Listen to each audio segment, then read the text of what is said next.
तो सबसे पहले मेरे सारे व्यूवर्स को सावन पर्व की बहुत बहुत बधाई हो और भोलेनाथ बाबा की कृपा मेरे सारे सब्सक्राइबर मेरे सारे व्यूवर्स पे बनी रहे। तो फ्रेंड्स, आज मैं आपको सावन के महीने में जो व्रत रहते उसकी महिमा और उसमें सुनाई जाने वाली कथा आज मैं आपको बताऊंगी। कहते हैं सावन के महीने में जो भी भक्त सच्चे मन से भोलेनाथ बाबा का व्रत रह ले तो उसकी सारी सारी कामनाएं पूर्ण होती है। भोलेनाथ बाबा तो वैसे ही भोले भंडारी, एक लोटा जल और श्रद्धा चाहिए। एक गांव में एक साहूकार रहता था जो भोलेनाथ बाबा का बहुत ही भक्त था। हर सावन में वो श्रद्धा पूर्वक भोलेनाथ बाबा का व्रत रहता और पूजा करता और भोलेनाथ बाबा भी बहुत प्रसन्न थे। तो एक दिन माँ पार्वती बोली कि आपका इतना श्रद्धा पूर्वक ये साहूकार व्रत रहता है, इसकी कामना आप पूर्ण क्यों नहीं करते। तो भोलेनाथ बाबा ने बोला, वह संतान के लिए मेरी व्रत रहता है, लेकिन उसके किस्मत में संतान विधाता ने लिखा ही नहीं है, तो मैं कैसे उसे दे दूं।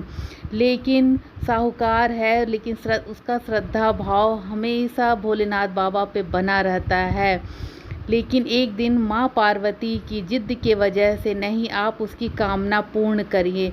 भोलेनाथ बाबा कहते हैं ठीक है, मैं उसकी कामना पूर्ण करूँगा, मैं उसे संतान दूँगा, लेकिन उस संतान की उम्र अल्प आयु होगी। और ये इस तरह का सपना साहूकार को भोलेनाथ बाबा ने दिखाया और साहूकार बहुत चिंतित होता। उसके यहाँ एक बच्चा होता है जिसका नाम उसने अमर रखा। अमर जैसे जैसे बड़ा होता है, 11 वर्ष की आयु में साहूकार पढ़ने के लिए अपने मामा के साथ उसे भेज देता है और मन ही मन में उसे चिंता तो होती है, कुछ धन अपने लड़के को दे देता है। तो इस प्रकार साहूकार का लड़का अपने मामा के साथ शिक्षा ग्रहण करने के लिए निकल पड़ता है और निकलते वक्त बोलता है कि कहीं भी रास्ते में रुकना तो पूजा पाठ और हवन जरूर करना। रास्ते में एक नगर में राजा अपनी पुत्री राजकुमारी का विवाह करते हैं। जिस लड़के से विवाह करते हैं वो लड़का अंधा रहता है, जो मालूम नहीं रहता। अचानक मालूम राजा को चलता है तो वो अमर से बहुत ही आग्रह करते हैं कि तुम उस लड़के की जगह तुम बैठ जाओ। तो अमर तैयार हो जाता है राजकुमारी से विवाह करने के लिए। अमर सारी बात राजकुमारी को बताता है और राजकुमारी को महल में छोड़ के अपने मामा के साथ आगे बढ़ जाता। 16 वर्ष की आयु में अमर हवन करता है, ब्राह्मणों को भोजन कराता है और उसका 16 वर्ष उस दिन पूरा होने के बाद उसकी मृत्यु हो जाती है। और उसका मामा फूट फूट के रोने लगता है, बहुत रोने लगता है। यह माँ पार्वती को बहुत ही बुरा लगता है।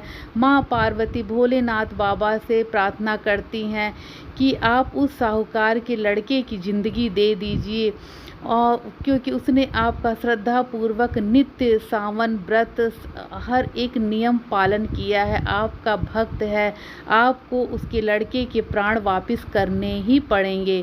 माँ पार्वती के जिद के आगे भोलेनाथ बाबा की कहाँ चलती। और इस तरह से भोलेनाथ बाबा उस लड़के की शरीर में जान डाल देते हैं और इस प्रकार साहूकार का लड़का जिंदा हो जाता है।